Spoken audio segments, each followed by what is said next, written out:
नमस्कार साथियों, स्वागत है आपका GSIQ में। और राजस्थान नगर पालिका अधिनियम 2009 की ये जो श्रृंखला है अध्यायों की, इसमें हम इस वीडियो में बात करेंगे अध्याय 11 की। ठीक है, इससे पहले हम जो है वो 1 से लेकर के 7 अध्याय पहले पढ़ चुके हैं। 8वां 9वां और 10वां जो अध्याय है वो अपने सिलेबस में लिखा हुआ नहीं है। राजस्थान नगर पालिका अधिनियम जो है उसमें टोटल 17 अध्याय हैं और हमारे जो सिलेबस है EORO का जो सिलेबस है उसमें 9 चैप्टर हैं अपने सिलेबस में। तो हमने 1 से लेकर के 7 तक पढ़ लिए, लेकिन 8, 9, 10 हमारे सिलेबस में नहीं है, इसलिए हमने नहीं पढ़े। 10वां जो चैप्टर है वो मैंने इसलिए आपको पढ़ाया क्योंकि अध्याय 11 को पढ़ने के लिए उसको पढ़ना आवश्यक था और उसमें 3 ही धाराएँ थी। ठीक है, तो मुझे लगा कि कुछ छूट नहीं जाए। ठीक है, तो इसलिए मैंने उसको आपको 10वां अध्याय जो है मैंने आपको इससे पहले वाले वीडियो में पढ़ा दिया है। इस वीडियो में हम बात करेंगे अध्याय 11 की। ये जो अध्याय 11 है इसके बाद देखो हमारे 3 अध्याय बचेंगे मात्र, 12, 13 और 14। ठीक है, अध्याय ये 11 जो है वो कल या परसों में अपना कंप्लीट हो जाएगा। उसके बाद अपने केवल 3 अध्याय बचेंगे, तो हम जल्दी ही जो है सिलेबस को कंप्लीट करेंगे। ठीक है, चलते हैं वीडियो की तरफ।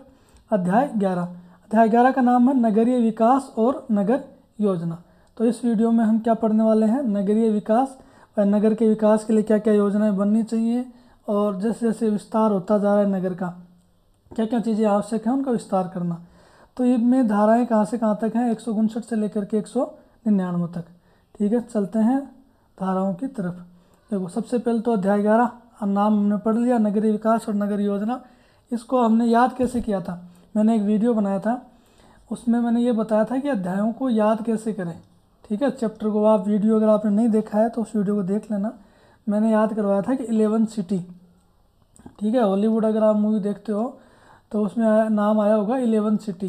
11 मतलब 11, सिटी मतलब नगर। तो नगर का विकास और नगर योजना किस में है, अध्याय 11 में। अब देखो, इसमें धारा है सबसे पहले 159। ठीक है, देखो सबसे पहले ये समझो कि पहले देखो दिन प्रतिदिन जो है वो नगरों का विस्तार होता जा रहा है। जैसे ये नगर है, ठीक है, अब पहले ये इतना सा था तो इसमें स्वास्थ्य सुविधा थी, यहाँ पे स्कूल थी, शैक्षणिक व्यवस्था थी, उद्योग थे, सारे यहाँ पे थे। अब धीरे धीरे क्या हुआ, इस नगर का जो है फैलाव हो गया, यहाँ तक मान लो कि ये नगर फैल गया। तो अब मान लो यहाँ कोई व्यक्ति रह रहा है तो वो यहाँ से तो इतनी दूर नहीं आ सकता, मान लो उसके चिकित्सा की व्यवस्था है या शिक्षा की व्यवस्था है, तो इसलिए अब इनको यहाँ से विस्तार करके यहाँ कुछ बनाना पड़ेगा, यहाँ अस्पताल बनाना पड़ेगा या यहाँ शिक्षा की व्यवस्था करनी पड़ेगी। तो ये धीरे धीरे नई परियोजनाएं आती रहती हैं। शहर जैसे जैसे विस्तार लेता जाता है वैसे वैसे नए नए आपको परियोजनाएं बनानी पड़ती हैं। ठीक है, यहाँ तक समझ में आया। तो नगर पालिका क्या करती है, विस्तृत नागरिक सर्वेक्षण करवाती है पहले, उसके बाद में एक मास्टर विकास योजना बनाएगी। ये किस में लिखा हुआ है, धारा 159 में। अब ये क्यों बनाएगी, क्यों करवाएगी सर्वेक्षण, क्या ज़रूरी है, तो इसका उद्देश्य है कि नगर का नियोजित और समेकित विकास करना और भूमि का संतुलित उपयोग सुनिश्चित करना। ठीक है, ऐसा नहीं हो कि इतने बड़ी नगर पालिका है और इसमें पूरे में उद्योग लगा दिए, ऐसा भी नहीं है। डिसाइड होगा पहले, सबसे पहले उद्योगों के लिए कितनी जगह होगी, शिक्षा के लिए कितनी होगी, आवासीय भूमि कितनी होगी, तो सार्वजनिक सुविधाएं हैं वो कहाँ पे मिलेंगी, ये सब डिसाइड करने के लिए जो है नगर का विकास के लिए मास्टर प्लान योजनाएं, विकास योजनाएं बनाई जाती है, जो कि हमने अध्याय 10 में पहले पढ़ी थी। ठीक है, अब देखो ये मास्टर विकास योजना बनाने के लिए सबसे पहले अगर महानगर योजना समिति, जिला योजना समिति और राज्य के मुख्य नगर नियोजक से क्या लेंगे, सलाह लेंगे।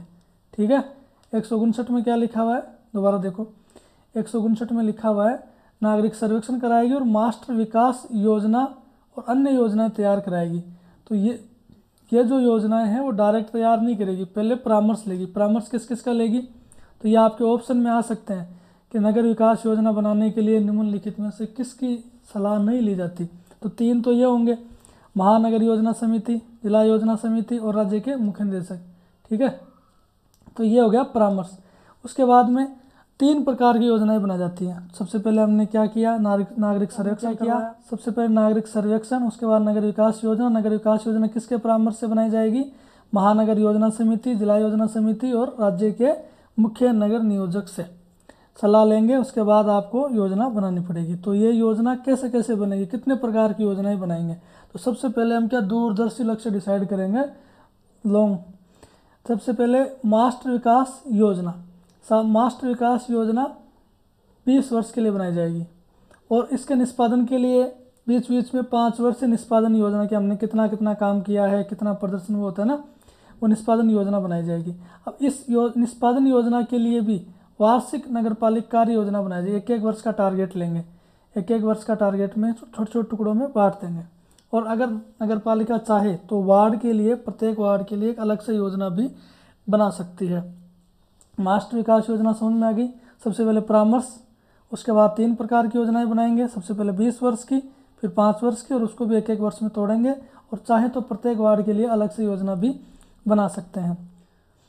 मास्टर विकास योजना में क्या क्या सम्मिलित होगा, ठीक है, तो यातायात और संचार की व्यवस्था किस प्रकार से होगी, फिर विद्युत और गैस सप्लाई, अब जैसे गैस सप्लाई है, बिजली के तार हैं, किधर से जाएंगे, ठीक है, ये सारी व्यवस्था पहले डिसाइड की जाती है मास्टर विकास योजना में। कहाँ से गैस सप्लाई की जाएगी, जैसे गैस की पाइपलाइन बिछानी है तो कैसे बिछाओगे। अब मान लो कि आपने प्लानिंग नहीं की या फिर पहले से नक्शा नहीं है आपके पास, तो जहाँ आपने गैस जो पाइपलाइन है उसकी सप्लाई की प्लानिंग करी है, वहाँ पहले से क्या पता संचार की जो तार बिछे हों, समझ रहे हो। तो ये पहले आपको क्या करना पड़ेगा, इसकी मास्टर विकास योजना बनानी पड़ती है। और उसके बाद प्राकृतिक संसाधनों, वन्य जीव, शहरी वन आदि का संरक्षण किस प्रकार से किया जाएगा। ऐतिहासिक, सांस्कृतिक और शैक्षणिक महत्व की संपत्तियों का परिरक्षण, ये भी मास्टर विकास योजना में सम्मिलित होता है। तो ये क्वेश्चन पूछ सकते हैं कि मास्टर विकास योजना में क्या क्या सम्मिलित होता है, ठीक है, तो इनको आप ध्यान से देखिए। अब बाढ़ नियंत्रण कैसे करेंगे, फिर कोई जलाभिमुख क्षेत्र हैं जैसे नदियाँ, नालियाँ, जलाशय, इनमें सुधार होना, सिंचाई की व्यवस्था किस प्रकार से और किस जगह से करी जाएगी, शैक्षणिक और चिकित्सीय सुविधाएं कहाँ कहाँ उपलब्ध करवाई जाएंगी, व्यापार केंद्र कहाँ बनेंगे, फिर सांस्कृतिक केंद्र जैसे नाट्यशाला है, हब है, क्लब है, सब ये कहाँ स्थापित होंगे, फिर पर्यटन केंद्र जैसे होटल वगैरह, रुकने की व्यवस्था पर्यटकों के, मनोरंजन पार्क, फिर भूमि के विभिन्न उपयोग जैसे आवासीय भूमि है या वाणिज्यिक होगी या औद्योगिक होगी या कृषि के लिए उपयोग किया जाएगा। तो ये सब मास्टर विकास प्लान में तैयार किए जाते हैं पहले से। पशु अभ्यारण्य कहाँ बनेंगे, नेचर रिजर्व कैसे होगा, डेयरी, स्वास्थ्य, रिसोर्ट आदि के लिए क्षेत्रों का आरक्षण व किस साइड बनेंगे, कहाँ कहाँ बनेंगे, कितनी भूमि पर बनेंगे, ये सब मास्टर विकास योजना में सम्मिलित होते हैं। विद्यमान क्षेत्रों का पुनर्विकास, जैसे मान लो कि पहले कोई पुराने घर बने हुए हैं, ठीक है, अब उनके अंदर सुधार करना है या फिर वो ऐसी स्थिति में आ गए कि वो अब रहने लायक ही नहीं है, तो उनका पुनर्विकास करना है। जल भराव वाले क्षेत्रों में सुधार करना। और अगर 1 लाख से अधिक की जनसंख्या है तो वहाँ पर हम क्या बना सकते हैं, जोन भी बना सकते हैं, अलग अलग जोन में उसको बांट सकते हैं। अगर 1 लाख की जनसंख्या है तो उसमें अलग अलग जोन बनाकर उसको बांट सकते हैं। और योजना का क्रियान्वयन जो है वो वित्तीय स्थिति को ध्यान में रखकर किया जाएगा। अगर नगर पालिका की इनकम कम है और आप योजनाएं बड़ी बड़ी बना रहे हो तो वैसा पॉसिबल नहीं होगा। अपने जो नगर पालिका की वित्तीय स्थिति है उसके अकॉर्डिंग क्या किया जाएगा, योजना को तैयार किया जाएगा। तो ये धारा 159 हो गई। अब हम देखते हैं धारा 160। धारा 160 में क्या दिया हुआ है कि पहले तो हमने देखो मास्टर विकास जो योजना है उसके बारे में बात करी और उसमें क्या क्या सम्मिलित होगा, वो किसके परामर्श से गठित की जाएगी, ये सारी बातें हमने पहले कर ली। धारा 160, धारा 160 में दिया हुआ है कि भाई योजना तैयार करने और उसकी मंजूरी के लिए क्या प्रक्रिया होगी। तो ये हम किस में देखेंगे, धारा 160 में। 159 में हमने देख लिया नगर विकास योजना की कैसे क्या क्या सम्मिलित होगा, क्या क्या परामर्श लेंगे। अब हम बात किसकी कर रहे हैं, 160 में योजना को तैयार करने और उसकी मंजूरी के लिए प्रक्रिया को। तो इसमें देखो आसान भाषा में मैंने डायग्राम के माध्यम से आपको समझाने का प्रयास किया है। तो इसको आप देखिए। सबसे पहले नगर पालिका योजना प्रारूप तैयार करेगी। योजना का प्रारूप कौन तैयार करेगा, नगर पालिका करेगी। उसके बाद सार्वजनिक नोटिस चिपकाया जाएगा कि अगर किसी को आपत्ति है, कोई सुझाव देना चाहता है, कोई आक्षेप है, कोई संशोधन करना चाहता है तो वो लिए जाएंगे। उसके बाद में ये सब किसको, सलाहकार समिति को। अब सलाहकार समिति में कौन कौन सदस्य होंगे, कितने लोग शामिल होंगे, ये आप देखिए। एक तो नगर पालिका के सभी सदस्य शामिल होंगे सलाहकार समिति में। उसके बाद औद्योगिक और जो वाणिज्यिक संगठन है जैसे फिक्की हो गया, ठीक है, इनके जो प्रतिनिधि हैं वो शामिल किए जाएंगे। फिर शैक्षणिक संस्थानों के 6 प्रतिनिधि होंगे, एनजीओ के 6 प्रतिनिधि होंगे और जो 6 प्रतिष्ठित नागरिक हैं उनको शामिल किया जाएगा सलाहकार समिति में, ठीक है। फिर सलाहकार समिति को सौंपा जाएगा ये सारे जितने भी आपत्तियाँ हैं, सुझाव, आक्षेप, संशोधन किसको सौंपे जाएंगे, सलाहकार समिति को। उसके बाद में ये योजना संशोधित हो गई, इन्होंने इसमें सुधार कर दिया, उसको राज्य सरकार को भेजेंगे। राज्य सरकार इसको मंजूरी, अंतिम मंजूरी कौन देगा? राज्य सरकार देगी। उसके बाद इसका सार्वजनिक प्रकाशन होगा और ये योजना लागू हो जाएगी। तो ये हमने क्या देख ली, धारा 160 में योजना तैयार करने और उसकी मंजूरी के लिए अपनाई जाने वाली प्रक्रिया। अब धारा 161 में दिया हुआ है योजना के परिवर्तन की तारीख। तो योजना कब से लागू होगी, ठीक है। तो योजना राज्य सरकार जैसे मंजूरी दे देगी, उसके बाद सार्वजनिक नोटिस चिपकाया जाएगा, उसके अंदर इसका समय, स्थान और सूचना अवलोकनार्थ, आपको सूचना लेनी है कहाँ से कहाँ क्या मिलेगी, वो सारी कहाँ चिपकाई जाएगी, सार्वजनिक नोटिस पर चिपकाई जाएगी। और जैसे ये नोटिस प्रकाशित किया जाएगा, ये इस तारीख से योजना क्या हो जाएगी, लागू हो जाएगी। अब नेक्स्ट धारा है धारा 162। धारा 162 में लिखा हुआ है योजना का पश्चातवर्ती उपांतरण, मतलब योजना लागू होने के बाद भी उसके अंदर कोई परिवर्तन किया जा सकता है क्या, ठीक है। अगर मान लो कोई त्रुटि हो गई या फिर ऐसे लगता है कि इस योजना को इस तरीके से लागू करते तो ज़्यादा बेटर होता, तो उसमें उपांतरण मतलब परिवर्तन। तो योजना लागू होने के बाद नगर पालिका राज्य सरकार की पूर्वानुमति से, किसकी पूर्वानुमति से लेना जरूरी है, राज्य सरकार की पूर्वानुमति से परिवर्तन कर सकती है। लेकिन इसके अंदर कुछ परिवर्तन नहीं कर सकती, वो अपवाद है। वो क्या क्या है, जैसे योजना का मूल स्वरूप परिवर्तन नहीं होना चाहिए। जैसे आपने पहले मान लो कि कोई योजना थी, वो औद्योगिक थी और आप उसको बदल रहे हो आवासीय में, तो ऐसा नहीं होगा। मूल स्वरूप वैसा का वैसा रहेगा, कुछ आप परिवर्तन उसमें कर सकते हो। तो भूमि उपयोग से संबंधित परिवर्तन नहीं कर सकते। भूमि का उपयोग पहले से डिसाइड होता है कि यहाँ उद्योग बनेंगे, आवास बनेगा, ठीक है, तो उसमें आप डिसाइड नहीं कर सकते। जनसंख्या घनत्व के मानकों से संबंधित कोई परिवर्तन नहीं कर सकते। फिर क्या होगा, इन परिवर्तनों को सार्वजनिक प्रकाशित किया जाएगा, उसके बाद आक्षेप और आपत्तियाँ सुनी जाएंगी, फिर राजपत्र में प्रकाशित करते ही तो उस तारीख से क्या हो जाएगी, लागू हो जाएगी। तो ये समझ में आ गया, योजना के पश्चात भी हम परिवर्तन कर सकते हैं। उसके बाद हम देखते हैं धारा 163। धारा 163 में दिया हुआ है योजना का क्रियान्वयन। तो योजना का क्रियान्वयन कब प्रारंभ कर सकती है, तो जैसे योजना परिवर्तन के पश्चात नगर पालिका तुरंत अपनी कार्रवाई आरंभ कर देगी। सिंपल सी धारा है। अब देखिए धारा 164, इस अधिनियम के पूर्व में तैयार की गई जितनी भी योजना है वो सारी इस अधिनियम के अधीन ही समझी जाएंगे। मान लो कि अधिनियम लागू होने से पहले कुछ योजनाएं पहले भी चल रही होंगी, तो वो सारी योजनाएं जो हैं इस अधिनियम के अधीन मानी जाएंगी। और दूसरा, जैसे ही नई विकास परियोजनाएं आएंगी तो जो पहले वाली योजनाएं हैं वो समाप्त हो जाएंगी, अस्तित्वहीन हो जाएंगी, उनका कोई अस्तित्व नहीं रहेगा, ठीक है। अब हम देखते हैं धारा 165। धारा 165 में लिखा हुआ कि योजना का पुनरीक्षण, मतलब योजना लागू हो गई, अब योजना का पुनरीक्षण कौन कर सकता है, कब करेगा और क्या कार्य इसके अंदर किए जाएंगे। तो देखो, सबसे पहले कौन कर सकता है योजना का पुनरीक्षण, तो नगर पालिका राज्य सरकार के निर्देश पर करेगी या फिर स्वप्रेरणा से खुद भी कर सकती है, ठीक है।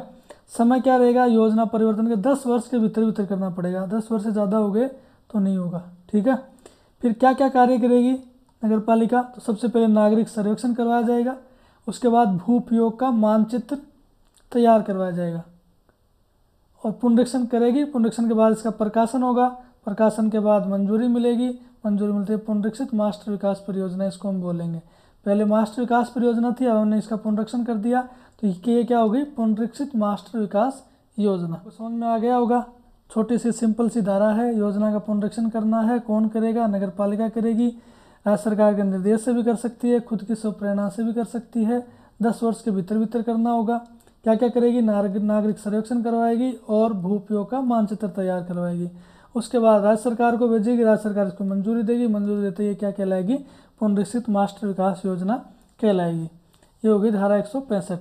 अब हम देखते हैं धारा 166। ये बहुत इंपॉर्टेंट धारा है और इसमें सबसे जो समझने वाली जो धारा है इस अध्याय में 166 ही है। 166, 67 और 68, ये 3 धाराएं आपको समझ में आ गई तो आपको ये पूरा चैप्टर जो है वो क्लियर हो जाएगा। ठीक है। विकास क्षेत्रों की घोषणा, तो नगर पालिका जो है राज्य सरकार के पूर्व अनुमोदन से पहले राज्य सरकार की अनुमति लेनी पड़ेगी, फिर राजपत्र में अधिसूचना जारी करनी पड़ेगी, फिर विकास क्षेत्र घोषित किया जा सकता है। भाई ये जो एरिया है, ये जो क्षेत्र है, इसमें हम इस प्रकार से विकास की प्लानिंग कर रहे हैं, विकास क्षेत्र घोषित कर दिया जाता है इसको, ठीक है। उसके बाद हम क्या करेंगे, घोषणा के बाद अगर एक बार विकास क्षेत्र घोषणा हो गई, उसके बाद कोई भी व्यक्ति उस क्षेत्र में बिना अनुमति के कोई परिवर्तन नहीं कर सकता। मान लो ये एरिया था, इसको विकास क्षेत्र घोषित कर दिया, इस एरिया में जो है आपकी पहले से ज़मीन है, ठीक है, या तो ज़मीन है या फिर आपने यहाँ पे प्लॉट ले रखा है या फिर कोई भी आपने उद्योग लगा रखा है, ठीक है। लेकिन जैसे इसको विकास क्षेत्र घोषित कर दिया ना, अब आप इसमें कोई परिवर्तन नहीं कर सकते। आप यहाँ अपनी ज़मीन पे मकान नहीं बना सकते, अपनी ज़मीन का कृषि की भूमि है तो उसका उपयोग उद्योग में नहीं कर सकते, किसके बिना, अनुज्ञा के बिना, ठीक है। पहले आपको नगर पालिका से इसकी अनुमति लेनी पड़ेगी। तो किसी भी भूमि का उपयोग नहीं कर सकते। पहली बात तो विकास क्षेत्र की घोषणा होने के बाद आप क्या क्या नहीं कर सकते वो देख लो बिना अनुज्ञा के। एक तो किसी भी भूमि का उपयोग नहीं कर सकते, भू उपयोग में परिवर्तन नहीं कर सकते, दूसरा कोई भी विकास कार्य नहीं कर सकते। लेकिन कुछ अपवाद हैं, जैसे किसी भवन के केवल आंतरिक भाग में प्रभावित करने वाले सुधार या रख रखाव। जैसे मान लो कि ये आपका घर है, बिल्डिंग है, और ये आपके जो घर है उसके अंदर आप इसको, ये बेडरूम था इसको किचन बना दिया, किचन को बेडरूम बना दिया, आप अंदर कुछ भी करो उससे कोई फ़र्क नहीं पड़ता है। लेकिन मान लो ये आपका घर है और आपने ये सड़क मार्ग जा रहा है और आपने इसे आगे करके और यहाँ पे एक पार्क बना दिया छोटा सा, ठीक है, तो ये आप नहीं कर सकते, मतलब बाहरी स्वरूप में परिवर्तन नहीं कर सकते। बाकी अंदर आप मरम्मत करवा सकते हो, वो उसमें कोई दिक्कत नहीं है। उसके बाद किसी प्राधिकरण के अधीन तत्समय प्रवर्त कोई विधि है, कोई कानून है, उसके अधीन आपने जो उस समय प्राधिकारी है उससे अनुज्ञा लेकर आपने विकास कार्य किया है तो वह आप कर सकते हो। उसके बाद केंद्र सरकार, राज्य सरकार या स्थानीय प्राधिकरण के अधीन कोई राजमार्ग बन रहा है, कोई सड़क बन रही है, ठीक है, या उनका रख रखाव है, सीवरेज, जल निकासी आदि का रख रखाव है, तो ये ज़रूरी कार्य जो है आप कर सकते हो विकास क्षेत्र की घोषणा होने के बाद भी। तो ये आप याद कर लेना कि विकास क्षेत्र की घोषणा होने के बाद आप क्या कार्य कर सकते हो और क्या कार्य नहीं कर सकते हो, ये आपको एग्ज़ाम में पूछा जा सकता है। दूसरा, खेती के लिए कुएं का उत्खनन, आप कुआं खोद सकते हो खेती के लिए, कोई दिक्कत नहीं है। कृषि भूमि तक सड़क, जैसे आपका खेत यहाँ पर है और आपका मकान यहाँ पर है और इसको विकास क्षेत्र घोषित कर दिया गया, तो आप यहाँ पे रास्ता बनाने के लिए, खेत तक रास्ता बनाने के लिए, पगडंडियों से रास्ता बनाने के लिए आपको अनुमति लेने की आवश्यकता नहीं है, ये आप बना सकते हो। उसके बाद भू उपयोग में अस्थायी परिवर्तन कर सकते हो। आपने मान लो कि आपके घर में शादी थी और ये आपके यहाँ पे ज़मीन है, आप 2 दिन यहाँ पे टेंट लगाना चाहते हो तो लगा सकते हो, कोई दिक्कत नहीं है, ये अस्थायी परिवर्तन है। उसके बाद भूमि यदा कदा अन्य कार्यों में प्रयोग कर सकते हो। अन्य कार्यों में प्रयोग कर, मान लो कि ये यहाँ पे आपका मकान है, ठीक है, और इसको विकास क्षेत्र घोषित कर दिया, यहाँ आपकी दुकान है, ठीक है, तो आपने क्या किया, यहाँ पे दुकान है तो कुछ सामान आपने ला करके घर पे रख दिया, तो आपने गोडाउन की तरह यूज कर लिया 2-3 दिन के लिए, तो वो आप कर सकते हो। परमानेंट यहाँ पे गोडाउन नहीं बना सकते, तो यदा कदा आप प्रयोग कर सकते हो। फिर नगर पालिका द्वारा अपनी शक्ति का प्रयोग करते हुए किया गया कोई भी कार्य नगर पालिका कर सकती है विकास क्षेत्र की घोषणा होने के बाद भी। तो धारा 166 आपको समझ में आ गई होगी। धारा 166 में क्या है, धारा 166 में ये है कि अगर विकास क्षेत्र की घोषणा हो गई तो उसके बाद आप कुछ परिवर्तन अपनी भूमि में नहीं कर सकते नगर पालिका की अनुज्ञा के बिना। तो क्या क्या नहीं कर सकते, भूमि का उपयोग नहीं कर सकते, परिवर्तन नहीं कर सकते और विकास नहीं कर सकते। लेकिन क्या क्या कर सकते हो, वो आप आंतरिक भाग में परिवर्तन कर सकते हो, किसी अधिकारी से अनुमति लेकर के कार्य कर सकते हो। केंद्र सरकार, राज्य सरकार, कोई स्थानीय प्राधिकरण है, वो अगर वहाँ पर अपने राजमार्ग, सड़क मार्ग में जो भी है रख रखाव करना चाहती है तो वो कर सकती है। आप खेती के लिए कुआं खोद सकते हो, कृषि भूमि तक जाने के लिए रास्ता बना सकते हो, कोई भी अस्थायी परिवर्तन कर सकते हो और यदा कदा प्रयोग कर सकते हो। अब मान लो आपको विकास क्षेत्र हमने घोषणा कर दी है, लेकिन आपने बिना अनुज्ञा के वहाँ पे आपको मना किया गया है, ठीक है, कि आप यहाँ को कोई परिवर्तन नहीं करोगे, उपयोग नहीं कर सकते, हमने पढ़ा अभी 166 में, लेकिन आप फिर भी कर रहे हो, ठीक है, तो इसको हम क्या बोलेंगे, अप्राधिकृत विकास। क्या बोलेंगे, अप्राधिकृत विकास। और दूसरा असंगत उपयोग। तो अप्राधिकृत, अब 167 में क्या लिखा हुआ है, अप्राधिकृत विकास या योजना से असंगत उपयोग के लिए शास्ति। अगर आपने मना करने के बावजूद विकास कार्य किया है या असंगत उपयोग किया है तो आप पे जुर्माना लगेगा, ठीक है। अब सबसे पहले तो ये अप्राधिकृत विकास क्या होता है, ये इम्पोर्टेंट है। कब माना जाएगा कि आपने जो कार्य किया है या कोई परिवर्तन किया है या कोई विकास किया है, वो कब अप्राधिकृत विकास माना जाएगा, ये आप देखो, इसकी डेफिनेशन देखो। सबसे पहले अगर आपने अनुज्ञा के बिना कोई विकास कार्य किया, अनुमति नहीं ली और आपने मकान बनाना स्टार्ट कर दिया तो ये अप्राधिकृत विकास होगा। दूसरा, अनुमति के अनुरूप कार्य नहीं किया, आपको अनुमति दी थी वह 1 मंजिल बनाना, आपने 3 मंजिल बना दी, या फिर आपने शर्तों का उल्लंघन किया तो भी अपराधिकृत विकास माना जाएगा। अगर आपने अनुज्ञा वापस लेने के बाद विकास करना स्टार्ट कर दिया, तो मान लो कि आपको पहले उन्होंने अनुमति दे दी थी, ठीक है आप 2 मंजिल बना लेना, लेकिन फिर उनको लगा कि नहीं ये गलत अनुमति दे दी है, उन्होंने सुधार किया और आपको वापस बोला कि नहीं आप एक काम करना 1 मंजिल बनाना, लेकिन आपने उनकी बात नहीं मानी, आपने क्या किया 2 मंजिल बनाना स्टार्ट कर दिया, ठीक है। तो उन्होंने क्या की, अपनी अनुज्ञा वापस ले ली, आपको अनुमति दी नहीं, लेकिन उसके बाद भी आपने विकास कार्य किया, तो ये भी अपराधिकृत विकास हो जाएगा। फिर अनुज्ञा में किए गए बदलाव, आपको पहले उन्होंने अनुमति दी थी लेकिन उन्होंने फिर बदलाव कर दिया, लेकिन आपने उन बदलावों को नहीं माना, ठीक है, तो ये क्या माना जाएगा, अपराधिकृत विकास माना जाएगा।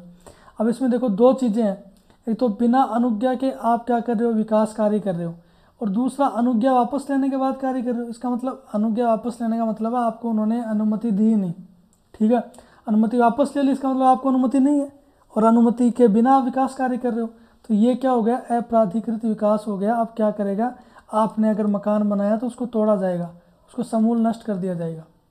2 चीज़ें, तो पहली और तीसरी में तो ये भाव आ रहा है, दूसरी और चौथी में देखो, दूसरी और चौथी देखो, अनुमति के अनुरूप कार्य नहीं किया, मतलब योजना के संगत आपने कार्य नहीं किया। दूसरा, बदलाव का उल्लंघन किया, ठीक है, तो ये क्या आएगा, ये आएगा असंगत उपयोग में। इसमें क्या होगा, आपको वो जो नगर पालिका बोलेगी वो आपको करना पड़ेगा। नगर पालिका ने बोला कि आपने 1 मकान ज़्यादा बना लिया तो इसको ढा दो, तो उसको तोड़ना पड़ेगा, ठीक है। ये तो हो गया असंगत उपयोग, योजना के संगत उपयोग नहीं। योजना बनाई गई थी कि यहाँ केवल 2 BHK फ्लैट बनेंगे और आपने क्या किया, वहाँ पे 3 BHK या फिर ज़्यादा बना दिए, तो वो असंगत हो गया, तो आपको 1 मकान तोड़ना पड़ेगा। सीधा सा एग्जाम्पल है, जस्ट एग्जाम्पल दे रहा हूँ, ठीक है। और दूसरा, अगर यहाँ तो अनुमति नहीं थी और आपने बना दिया, तो फिर तो तोड़ना ही पड़ेगा। तो ये समझ में आ गया अपराधिकृत विकास क्या होता है। उसके बाद देखो, शास्ति या जुर्माना कितना लगेगा। अगर आपने अपराधिकृत विकास किया है, मतलब अनुज्ञा वापस लेने के बाद या बिना अनुज्ञा के कार्य किया है, आप पे दोष सिद्ध हो गया तो 5,000 रुपये लगेंगे, और फिर भी आपने जारी रखा काम, माने नहीं आप 5,000 रुपये देने के बाद भी, तो आपको प्रतिदिन कितने रुपये लगेंगे, 100 रुपये का जुर्माना लगेगा। अगर आपने असंगत उपयोग किया है, ठीक है, शर्तों का उल्लंघन किया या परिवर्तन के बाद उल्लंघन किया है, तो आप पे दोष सिद्धि पर लगेंगे 2,000 रुपये और जारी रखने पर लगेंगे 500 रुपये प्रतिदिन। अब इसको, इस धारा को आप इसी फॉर्मेट में याद कर लेना, क्योंकि जो ओरिजिनल एक्ट है उसमें धारा बहुत बड़ी दी हुई है और आपको समझ में भी नहीं आएगा, क्योंकि उसने अंतर नहीं कर रखा, उसमें उन्होंने सब मिक्स कर रखा है। तो मैंने उसको अलग से एक डायग्राम के थ्रू अपराधिकृत विकास और असंगत उपयोग को अलग से आपको समझा दिया है, ठीक है। इसमें आपको कन्फ्यूजन हो सकता है कि जुर्माना कौन सा है, ठीक है। तो ये ध्यान रखना, अपराधिकृत विकास है तो 5,000 जुर्माना है, असंगत उपयोग है तो 2,000 है, और यहाँ 100 रुपये प्रतिदिन है, यहाँ 500 रुपये प्रतिदिन है। इसको ध्यान रख लेना आप, ठीक है। इस धारा को इसी फॉर्मेट में आपको याद करना है। अब चलते हैं धारा 168 में। धारा 168 में क्या लिखा हुआ, देखो धारा 168 मतलब थोड़ी लंबी है और थोड़ी जटिल भी है, तो इसलिए मैंने क्या किया, इसमें 2 उपधाराएँ दी हुई हैं, मैंने दोनों उपधाराओं को अलग अलग समझा दिया, उनको मिक्स नहीं किया है, ठीक है। तो उपधारा फर्स्ट में क्या लिखा हुआ, देखो ये कह रहा है, पहले हमने 166 में क्या पढ़ा था, 166 में हमने पढ़ा था विकास क्षेत्रों की घोषणा। विकास क्षेत्रों की घोषणा हो जाएगी 166 में। फिर विकास क्षेत्रों की घोषणा हो जाएगी तो आपको मना कर दिया भाई, आप यहाँ पे काम नहीं कर सकते, कोई विकास नहीं कर सकते, कोई कार्य नहीं कर सकते, ठीक है। तो लेकिन आपने क्या किया, फिर भी विकास कार्य किया, तो अपराध क्या हो गया, अपराधिकृत विकास हो गया, उसका जुर्माना हमने पढ़ लिया। अब मान लो आपने अपराधिकृत विकास कर दिया, तो कर दिया तो उसको हटाने की अपेक्षा करेगी नगर पालिका, तो उसकी शक्ति है नगर पालिका की कि आपका जो मकान है आपने बना लिया है ज़बरदस्ती, उसको तोड़ सकती है, ठीक है। तो ये जो शक्ति है इसके बारे में पढ़ रहे हैं। तो इसमें देखो 2 उपधाराएँ, उपधारा 1 और उपधारा 2। उपधारा 1 में तो ये बताया गया है कि नगर पालिका की शक्ति क्या है, नगर पालिका क्या कर सकती है। जैसे नगर पालिका अपराधिकृत विकास करने पर 30 दिन का आपको नोटिस देगी, और अगर आपने 30 दिन का नोटिस स्वीकार नहीं किया, आपने स्वयं से जो आपको सुधार करने के लिए कहा गया था वो नहीं किया है, स्वयं नहीं हटाया उस भी अपराधिकृत विकास को, तो फिर नगर पालिका क्या दे सकती है, आपको भूमि को उसी स्थिति में वापस लाने का आदेश दे सकती है, ठीक है, कि भाई तोड़ो इसको, और पहले अगर ज़मीन यहाँ पे पहले खाली ज़मीन थी तो इसमें आपने मकान बनाया तो इसको तोड़ के पुरानी वाली स्थिति में ले आओ। दूसरा, अनुज्ञा का अनुपालन सुनिश्चित करवाना, ठीक है। ये किसकी शक्ति है? नगर पालिका की शक्ति है। ये धारा 168 में उपधारा 1 में लिखा हुआ है। उपधारा 1 में क्या लिखा हुआ है कि नगर पालिका आपको नोटिस दे सकती है और नोटिस में क्या क्या बातें होंगी कि आप क्या करोगे, पुरानी स्थिति में लेकर के आओ, मतलब मकान को तोड़ दो, और आपकी अनुज्ञा का पालन सुनिश्चित करवाने के लिए पुलिस कार्रवाई भी कर सकती है। तो ये हो गई उपधारा 1। अब देखिए उपधारा 2 में क्या लिखा हुआ है। उपधारा 2 में लिखा हुआ है कि पहले तो देखो आपको 1 माह का नोटिस दिया गया था, किसमें? उपधारा 1 में हमने पढ़ लिया। उसके बाद या तो आप इसका पालन करो, पहली बात। अगर आप पालन नहीं कर रहे हो तो क्या होगा, नगर पालिका निर्देश देगी। क्या क्या देगी? कि या तो भवन को तोड़ दिया जाए या फिर उसमें परिवर्तन करो, ठीक है। ये भी आपने नहीं किया तो भाई ये जो अन्य संरचना है उसका निर्माण करो। इसके अलावा भूमि के उपयोग को रोकना, भाई भूमि का उपयोग बंद कर दो। अगर आपने ये नहीं किया तो देखो 2 चीज़ें होंगी इसमें। आपको क्या किया, 1 माह का नोटिस दिया था, आपने पालन नहीं किया तो उसमें आप क्या कर सकते हो, आवेदन कर सकते हो। आवेदन को सरकार नामंजूर कर सकती है, मंजूर कर सकती है। अगर मंजूर करती है तो आवेदन के निपटारे के पश्चात भी अगर आपने उल्लंघन कर दिया, देखो आपने आवेदन किया, आवेदन क्या मंजूर हो गया, आपका निपटारा हो गया, आवेदन में आपको बता देगा आपको ऐसे ऐसे करना है, ये भूमि हटानी है, इसको तोड़ना है, लेकिन आपने फिर भी उल्लंघन किया तो फिर आप पे क्या लगेगा, जुर्माना लगेगा। जुर्माना किस तरीके से लगेगा? अगर आपने अपराधिकृत विकास किया है तो नगर पालिका स्वयं तोड़ेगी। जुर्माना किस तरीके से लगेगा? देखो, अगर आपने अपराधिकृत विकास किया है तो नगर पालिका स्वयं उसको तोड़ेगी या उसमें परिवर्तन करेगी, और जो खर्चा आएगा वो स्वामी से वसूला जाएगा, ठीक है। नगर पालिका आपका ही मकान तोड़ेगी और आपसे जो है वो खर्चा आएगा जेसीपी का, वो आपसे वसूल किया जाएगा। जैसे अभी आपने देखा होगा कि पेपर लीक के मामले में जयपुर में एक बिल्डिंग को तोड़ा गया, तो उसका जो खर्चा था वो नगर पालिका ने किससे लिया? उस स्वामी से लिया। अगर मान लो आपने उपयोग असंगत किया है, ठीक है, असंगत उपयोग है तो नगर पालिका केस करेगी आपके ऊपर, और दोष सिद्ध होने के बाद आपको 5,000 रुपये देने पड़ेंगे, और जारी रखते हो तो फिर 200 रुपये प्रतिदिन लगेंगे। और ये जो वसूली करेगी नगर पालिका वो करेगी भू राजस्व के रूप में। तो ये समझ में आ गया। धारा 168, धारा 168 में हमने पढ़ी थी 2 उपधाराएँ पढ़ी थी। तो उपधारा 1 में क्या था कि नगर पालिका की शक्ति को बताया गया है कि नगर पालिका आपको 1 माह का नोटिस दे करके क्या कर सकती है, ये कह सकती है कि इसको पुरानी स्थिति में लाओ, ठीक है, और अपने अनुज्ञा का पालन सुनिश्चित भी करवा सकती है। ये उपधारा 1 में था। उपधारा 2 में आपको 1 माह का नोटिस दे दिया, ठीक है, फिर आपने क्या किया, इसका आवेदन किया, इसके खिलाफ आवेदन में निपटारा भी हो गया, लेकिन फिर भी आप उल्लंघन कर रहे हो, तो फिर आप पे क्या लगेगा, अभी केस कर सकती है अगर आपने असंगत उपयोग किया है तो।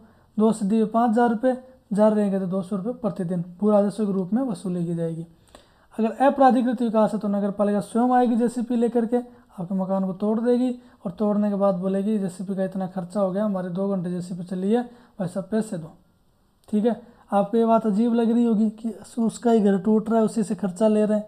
तो अगर आपने हिस्ट्री में आपका इंटरेस्ट है तो इतिहास में आपने देखा होगा कि जैसे युद्ध होते थे ना, तो युद्ध के बाद में हारने वाले से युद्ध का हर्जाना लिया जाता था, कि एक तो युद्ध हार गया, ऊपर से जो युद्ध में जो खर्चा लगा था वो भी किससे लिया जाता था, हारने वाले से लिया जाता था। इसलिए आपने देखा होगा कि जो सरगासूली है वहाँ से उसने ईश्वरी सिंह ने आत्महत्या कर ली थी कूद करके, युद्ध का हर्जाना की वजह से, ठीक है। तो आपको ये बात अजीब नहीं लगे, इसलिए मैंने आपको थोड़ा सा इतिहास के बारे में जानकारी दे दी। अब हम देखते हैं धारा 169।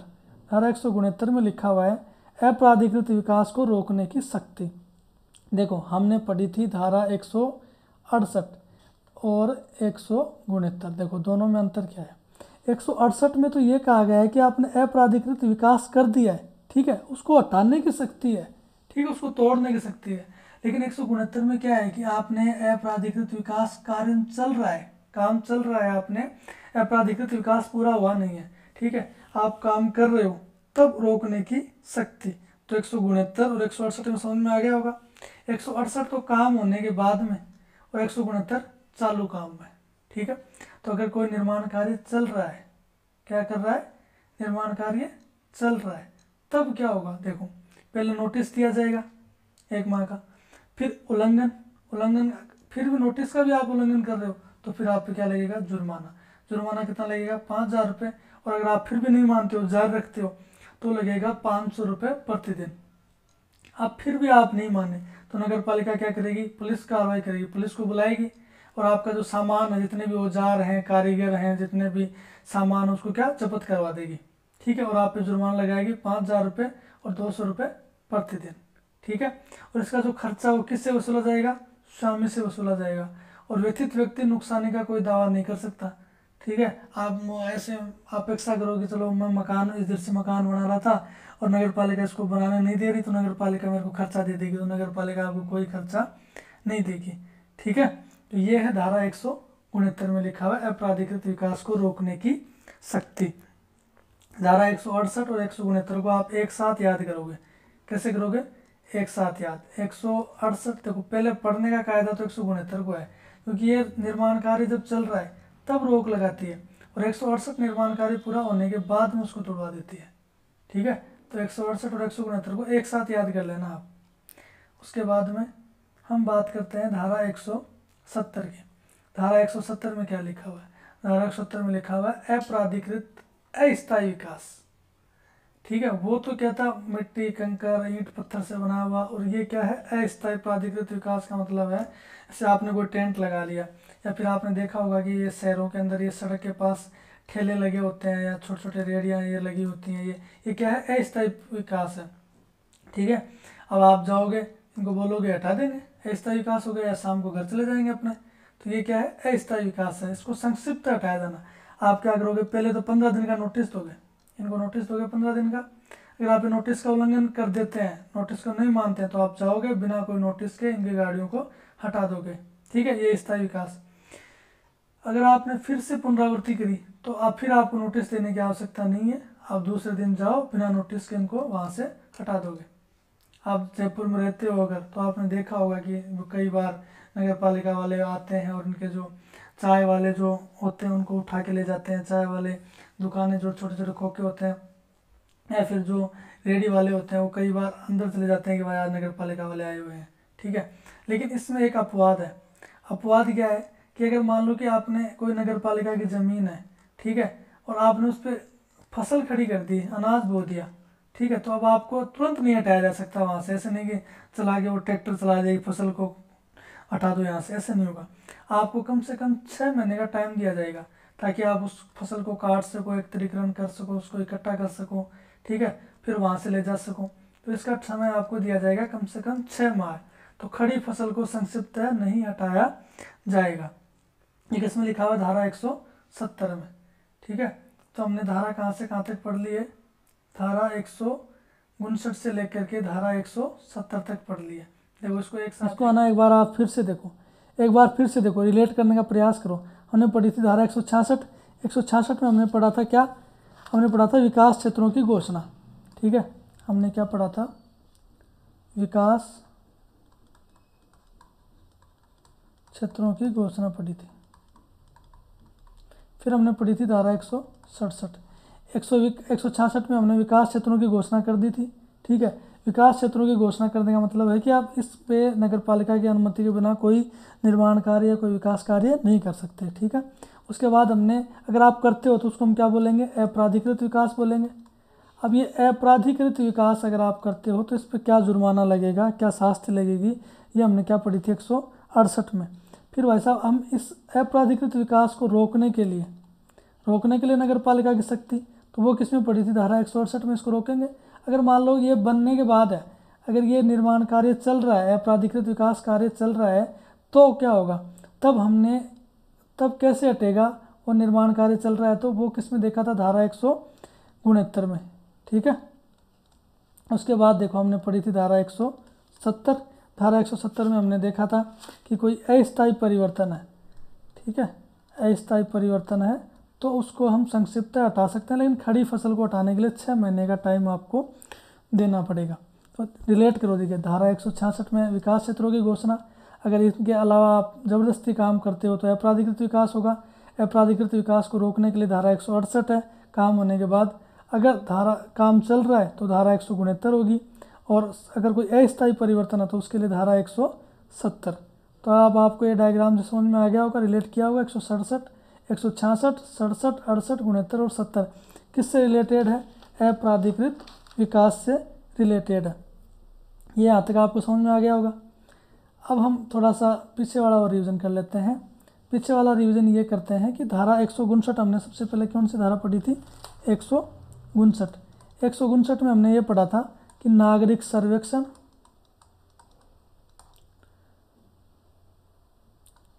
सर्वेक्षण करवाया जाएगा और क्या किया जाएगा? मास्टर विकास योजना तैयार की जाएगी। मास्टर विकास योजना ऐसे तैयार नहीं करेंगे हम किसका परामर्श लेंगे? तो परामर्श किसका लेंगे? महानगर योजना समिति का, जिला योजना समिति का और राज्य के मुख्य नगर नियोजक का। फिर 3 प्रकार की होंगी, 20 वर्ष, 5 वर्ष, 1 वर्ष और वार्ड के लिए अलग से बना सकते हैं। अब इसमें क्या क्या सम्मिलित होगा वो हमने देख लिया था। जो भी स्वास्थ्य सुविधाएं हैं, बाढ़ नियंत्रण है, यातायात है, ठीक है, तो ये आप देख लेना। उसके बाद हमने पढ़ी थी धारा 160। 160 में हमने पढ़ी थी कि प्रक्रिया क्या होगी, इस योजना को बनाने की प्रक्रिया पढ़ी थी। प्रक्रिया में आपको ध्यान हो तो हमने पढ़ा था कि पहले प्रारूप तैयार होगा, सार्वजनिक नोटिस दिया जाएगा, फिर सलाहकार समिति को देंगे। सलाहकार समिति में कितने सदस्य थे, कौन कौन थे, वो आप मुझे कमेंट करके बताओगे। उसके बाद संशोधित किसके पास आएगी? राज्य सरकार के पास। राज्य सरकार इसको अंतिम मंजूरी दे देगी। फिर हमने धारा 161 में पढ़ा था कि लागू कब से होगी? तो जब राज्य सरकार इसको मंजूरी दे देगी तो जब प्रकाशन होगा, तो जिस दिन इसका प्रकाशन होगा उसकी पहली तारीख से क्या हो जाएगी? ये लागू हो जाएगी। तो 159 में मास्टर विकास योजना, 160 में प्रक्रिया, 161 में क्या परिवर्तन की तारीख या लागू होना, 162 में भाई इन्होंने लागू कर दिया, लागू करने के बाद आप कोई बदलाव कर सकते हो क्या? इसमें कोई परिवर्तन कर सकते हो क्या? तो वो धारा 162 में। फिर 163 में योजना का क्रियान्वयन कब से स्टार्ट करेंगे? तो जैसे ही योजना का परिवर्तन होता है, योजना लागू होती है, तो नगर पालिका इसका कार्य क्या क्रियान्वयन का कार्य प्रारंभ कर सकती है। उसके बाद हमने पढ़ी थी 164 में हमने पढ़ी थी जो पहले योजनाएं बनाई हुई हैं उनका क्या होगा अब? तो वो इस अधिनियम के अधीन ही मानी जाएंगी और अगर जैसे नई विकास योजनाएं आती हैं तो पहले वाली अस्तित्वहीन हो जाएंगी। उसके बाद हमने पढ़ा था 165 में हमने पढ़ा था कि भाई साहब ये जो योजना आपने लागू करी है इसका पुनरीक्षण कैसे होगा? पुनरीक्षण कर सकते हैं या नहीं कर सकते? तो कौन कर सकता है? तो नगर पालिका कर सकती है, राज्य सरकार के निर्देश से भी कर सकती है और स्वप्रेरणा से भी कर सकती है। 10 वर्ष के भीतर करेगी, नागरिक सर्वेक्षण करवाएगी और नक्शा तैयार करवाएगी। तो देखो आप रिलेट करो, इसको याद कैसे करोगे? 159 में मास्टर विकास योजना, 160 में फिर इसकी प्रक्रिया क्या होगी, फिर 161 में लागू कब होगी, उसके बाद इसमें कुछ बदलाव कर सकते हैं या नहीं कर सकते लागू करने के बाद, ये 162 में है। फिर हम क्या करेंगे, भाई क्रियान्वयन कब से स्टार्ट होगा, तो 163 में हो गया। फिर 164 में ये पहले जो योजना है उनका क्या होगा, तो उनको इसके अधीन मान लिया जाएगा। और 165 में भाई इसका पुनरीक्षण या मूल्यांकन कर सकते हैं या नहीं कर सकते। तो इसको ऐसे रिलेट करके आप याद कर सकते हो। 165 के बाद हमने विकास क्षेत्र की घोषणा पढ़ी थी, तो यह हमने अब देख ही लिया था। विकास 166 में घोषणा है, फिर 167 में अपराधिकृत विकास, फिर 168 में रोकन गया उसके बाद रोकेंगे, और 169 में निर्माण हो रहा है तब रोकेंगे, और 170 में क्या होगा, संक्षिप्त है अगर कोई अस्थायी परिवर्तन है तो उसको संक्षिप्त है हटाया जाएगा। तो ये हमने अध्याय 11, कौन सा अध्याय है ये, अध्याय 11 की हमने क्या देखी है। अध्याय 11 में धाराएं कहाँ से कहाँ तक हैं, 159 से लेकर 199 तक धाराएं हैं, और हमने कहाँ से कहाँ तक देखी है, 159 से लेकर 170 तक इस वीडियो में हमने देखी है। आई होप आपको ये धाराएं समझ में आई होंगी, और मैंने बेस्ट से बेस्ट तरीके से आपको समझाने का प्रयास किया है। अगर आप फिर भी आपके कोई सुझाव हो, कोई कमेंट हो, या कुछ समझ में नहीं आ रहा हो, तो आप मुझे कमेंट करके कमेंट में बता दीजिए, मैं और का प्रयास करूँगा। ठीक है, तो आप और दूसरा इन चीज़ों को याद करते रहिए। इस चैप्टर को जल्दी हम कंप्लीट कर लेंगे। उसके बाद हमारे अध्याय 11 को पढ़ने के बाद में 3 चैप्टर बचेंगे, तो 3 चैप्टर मान लो कि 3 दिन में कंप्लीट हो जाएंगे, तो आपका जल्दी सिलेबस कंप्लीट हो जाएगा। मिलते हैं नेक्स्ट वीडियो में, धन्यवाद।